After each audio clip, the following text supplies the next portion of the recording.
Баршаңызға қайырлы күн, құрметті көрермендер. Бүгін сіздермен қарапайым және де қолжетімді үйдегі бар заттармен өте керемет, дәмді болып шығатын рецептпен бөлісетін боламын. Видеоны соңына дейін көріңіздер. Бізге ол үшін орташа көлемде 2 алма қажет болады. Алманы осылай терканың ірі жағынан өткіземіз. Қаласаңыздар, алманың қабығын ашып өткізсеңіздер де болады. Мен бірақ алманың қабығымен өткіздім.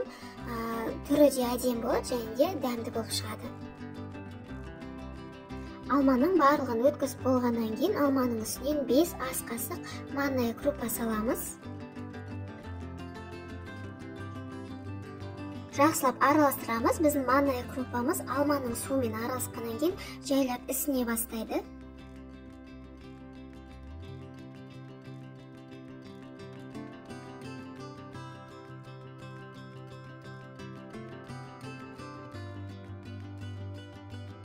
Екі ас қасық қаймақ саламыз, немесе орнына 2 ас қасық қою йогурттан салса да болады. Шай қасықтың ұшымен кішкене ғана тұз саламыз, 1 шай қасық қант және 1 жұмыртқаны жарып салып, барлығын жақсылап араластырамыз. Мендегі алма сәл қышқылы бар тәтті алма. Егер де сіздердің алмаларыңыз тым тәтті болатын болса, мүлдем қант салмасаңыздар да болады. Немесе керісінше дәмі жоқ алма болатын болса, 1 ас қасық қант саласыздар және қалуларынша 1 шай қасық ванильный сахар салсаңыздар да болады. Манная крупаның тез ісінуі оның ірілігіне байланысты. Егер майда болатын болса, тез ісінеді. Барлығын жақсылап араластырып болғаннан кейін бетін жауып 10-20 минутқа манная крупамыз ісінгенше қалдырамыз. Тестам 20 минуттай тұрды. Енді табамызды орташа отқа қыздырып, түбіне май жағамыз. Енді қызып тұрған табамызға тестамыздан 1 ас қасықтан салып, формасын келтіреміз.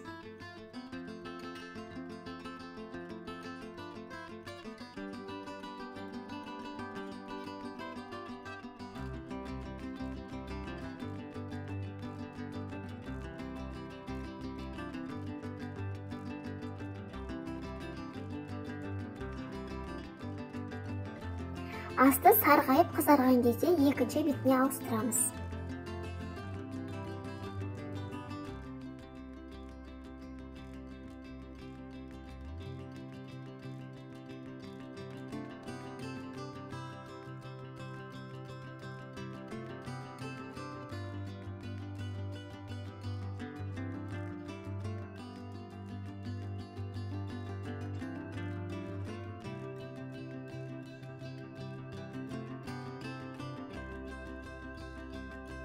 Екінші бетінде сарғайтып аламыз және де қалған тесталарымызды дәл солай пісіріп шығамыз.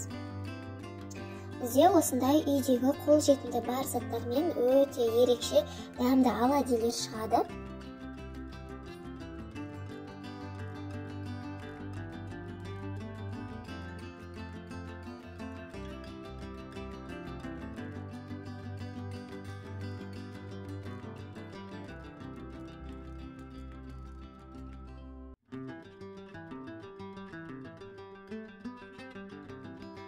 Осымен біздің оладьиларымыз дайын. Осылай ыстық күйінде қаймақпен немесе балмен ұсынсаңыздар болады. Таңғы асқа немесе шайға десерт ретінде пісірсе де өте керемет болады. Міндетті түрде жасап көріңіздер. Жұмсақ, дәмі де өте керемет, ерекше дәмді болып шығады екен. Маған өзіме қатты ұнады. Видеом сіздерге пайдалы болса, ұнаған болса, лайк басып, пікір қалдыра кетіңіздер. Арнама тіркелуді ұмытпаңыздар. Назарларыңызға рахмет. Қош сау болыңыздар.